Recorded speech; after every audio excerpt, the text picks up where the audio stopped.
আমাদের মঙ্গল শোভাযাত্রা একটা ইউনেস্কোর হেরিটেজ হিসাবে স্বীকৃতি পেয়েছে, কিন্তু বিশ্ববাসী যখন এর সামনে পেছনে পুলিশি প্রহরা এবং দেখে, তাহলে কি মনে হয় না যে এই তার মূল ভূখণ্ডই এই সংস্কৃতি আক্রান্ত এবং মাইনরিটি সংস্কৃতি?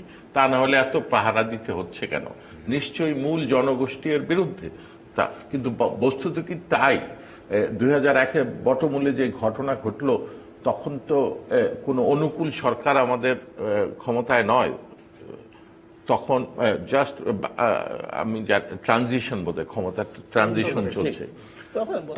তার পরবর্তীতে 2001-এর পরে তো বিএনপি জামাতেরা ক্ষমতায় আসলো, কিন্তু তারপরও মানুষ কিন্তু জবাব দিয়েছে আরো উপস্থিতির মাধ্যমে। কোনো প্রহরা দিয়ে কিন্তু বৈশাখকে নির্বিঘ্ন করার, বটমূলকে প্রয়োজনও হয়নি। নাহিদ কামাল, আপনি কিভাবে দেখেন যে বাঙালি সংস্কৃতি এই সবচেয়ে অনুকূল পরিস্থিতিতে সবচেয়ে প্রতিকূলতায় পড়লো কি? এখন এটা তো হ্যাঁ না এরকম উত্তর নেই। একটা আপনার সাথে কথা বলতে বলতে বঙ্গবন্ধুর কথা আমার খুব মনে পড়লো। প্রথমত, অসমাপ্ত আত্মজীবনীতে আব্বাসউদ্দিন আহমেদের কথা উনি লিখেছেন। উনি কিভাবে মানে গান, তারপরে ভাওয়াইয়া, ভাটিয়ালি, আমাদের এই সংস্কৃতির প্রতি আসক্ত ছিলেন।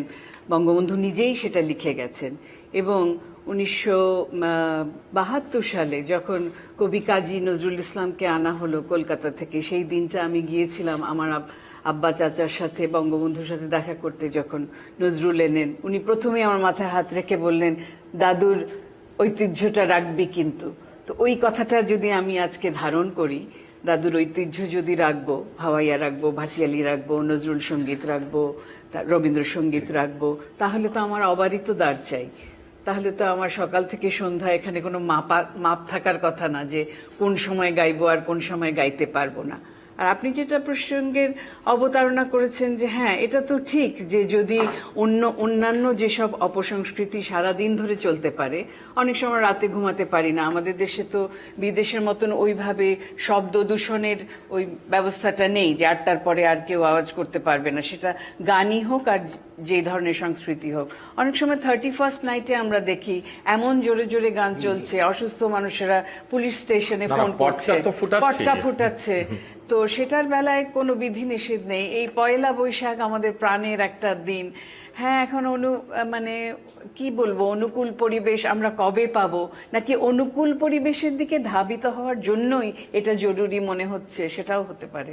সরকারের তো অবশ্যই, সরকারকে যদি জিজ্ঞেস করেন তারা বলবে আপনাদের নিরাপত্তার স্বার্থে। কিন্তু এত অতি নিরাপত্তা আমাদেরকে কি উপকার করছে না অপকার করছে, এটা একটা বড়।